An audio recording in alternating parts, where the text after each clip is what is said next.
I guess the lowest point in my addiction is had the uh, when I had the gun barrel in my mouth and reached down and pushed the trigger, and I could have swore the safety was off.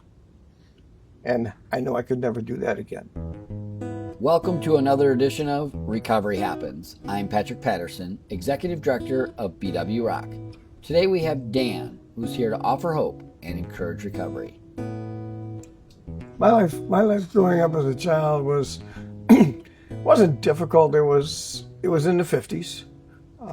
It was, not a lot of presents from the father with jobs and everything else. The other thing is I just never fit in.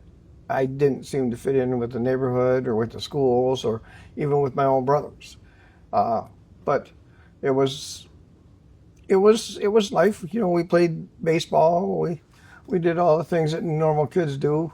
I just seemed to get into more trouble than most, and more often. And never really realized why that was, but just was different. Well, when I left the house about 17 and enlisted in the military.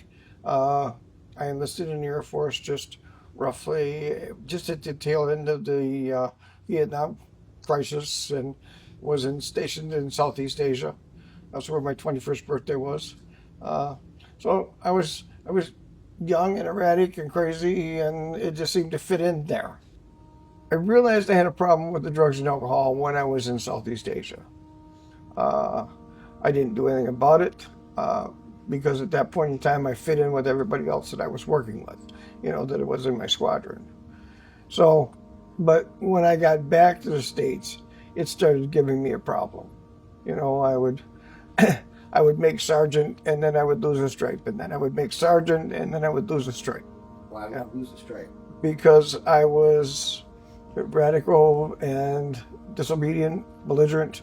I was exactly what the alcoholic behavior says it is. I lost the stripe because I wasn't willing to play the game by their rules. I wanted to play life by my rules, which is what I've always wanted to do. I've always tried to fight life, and it doesn't work. And I think that's part of the reason why I drank and why I drugged, because at least if I couldn't fight life, I didn't have to participate in it. About 1982, the 72nd Court stepped in and they performed an intervention, which was popular long before it was on TV. They helped me for a long time. My attitude was, look at what they're doing to me. It took a while before I could say, look what they're doing for me. And what they've done for me is to give me the opportunity to live a life where I do fit in, to live a life that I don't have to fight, to live a life that is comfortable and enjoyable. I have friends, I have family. I have my family of origin and my family of choice. And though I still don't fit well in my family of origin, I do fit well in my family of choice, which is those people in recovery, because I have come to believe that all of the stuff that I was going through as a child, as a teen, as a young man, and all of the rebelliousness that I was doing was, like I said before, it was an act of, or the symptom of my alcoholism that I didn't know I had. I guess the lowest point in my addiction is when I had the gun barrel in my mouth and reached down and pushed the trigger, and I could have swore the safety was off. And I know I could never do that again. After that, I found recovery. I found recovery. The 72nd District Court helped me find recovery through my probation and the alcohol counseling program that I had been sentenced to. That was where I found the doors of Alcoholics Anonymous. I've been in Alcoholics Anonymous now for over 42 years. I've never had to pick up and I've never had to drink since the day I came through the doors. I'm one of those people, I don't feel like relapse is a prerequisite for recovery. You don't have to. There's a lot of people that do. I'm fortunate because I wasn't one of those. I'm blessed. I'm blessed beyond belief in my life today. I have family, I have friends, I have children and grandchildren. These are things I never thought I would see 30. And I'm sitting here at 71. I'm blessed. Well, I started doing what people told me to do. I started following, I got a sponsor, I got a home group, I did meetings, I asked for help in the morning, I did things at night. They told me if I did these things, I would never have to drink again. My truth, based on my experiences, they didn't lie to me because I've never had to drink again. Now, what all that entails is, it's like I get to be, at times, a mentor, always a friend, but at times a mentor, at times a teacher. I get to try and help other people, and show that there is hope, and show that recovery does happen. It's like recovery is basically, for me, it is second nature.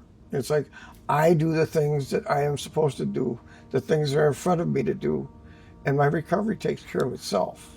My biggest triumph would be in my sponsoring and in those people that I sponsor and watching their lives change and watching their life get better and realizing that in some small part, I might have played a part in that miracle, and maybe I was used by the hand of an all-loving God that I don't understand.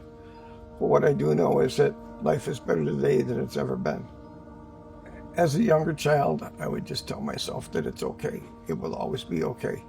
Two things I have learned in life. One is I have a God that loves me and the universe has my back. I don't have to worry about life. I don't have to fight it. I just have to live it. I can be like a stick floating down a stream and just, sometimes there's a rapid, sometimes there's a curve, sometimes life is difficult, but we always come through. We always come through, and I don't have to be the one to fight it. I don't have to make the river. There's that line that says you can't beat a river into submission. Are there any burning desires you want to share in your story? Anything you felt you left out that you want to add in? Not really. I guess the only thing I would say is, if you're out there and you're not fitting in and you think there's a problem, if you think you have a problem with alcohol, odds are you do. Normal people don't ask themselves that question. If you have that question, we have an answer. Thank you for watching this edition of Recovery Happens. If you or someone you know is struggling with addiction, please give us a call at 888-68-BW-ROCK.